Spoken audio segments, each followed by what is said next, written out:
অসমীয়া ৰান্ধনীঘৰ YouTube চেনেলটোলৈ আপোনালোকক আকৌ এবাৰ স্বাগতম জনাইছোঁ। আজি মই বনাব লৈছোঁ ছাগলী ঠেঙৰ চুপ।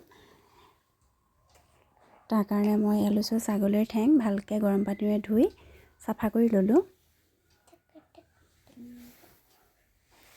লৈছোঁ পিঁয়াজ, আদা, নহৰু, কেঁচা জলকীয়া, গাজৰ, তেজপাত আৰু মান ধনিয়া। আপোনালোকে আন কিছুমান পাচলিও দিব পাৰে, লগত যেনেকৈ স্কোৱাছ দিব পাৰে, অমিতা দিব পাৰে।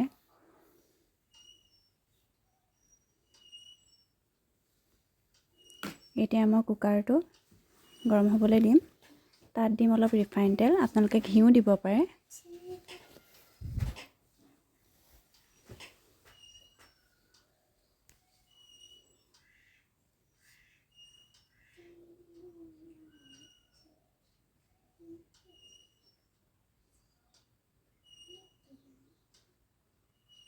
এতিয়া দিছোঁ পিঁয়াজ,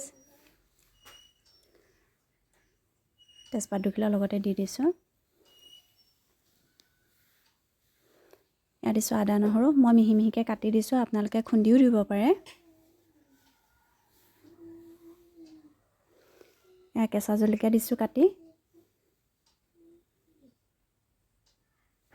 কাটি লোৱা গাজৰ আৰু মাংসখিনি দি ভালকৈ লৰাই ল'লোঁ। এতিয়া দিছোঁ পানীখিনি দিয়াৰ পিছত মই ইয়াত দিম নিমখ,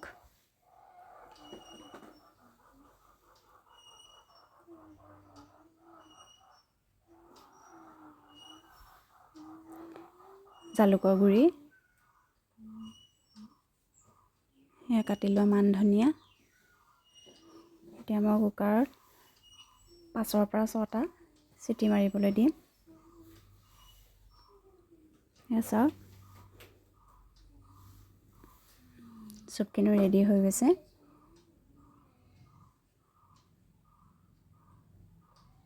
ছাগলীৰ ঠেং আমি খাব লাগে, কেলচিয়ামৰ কাৰণে ভাল, ল'ৰা ছোৱালীকো খুৱাব লাগে।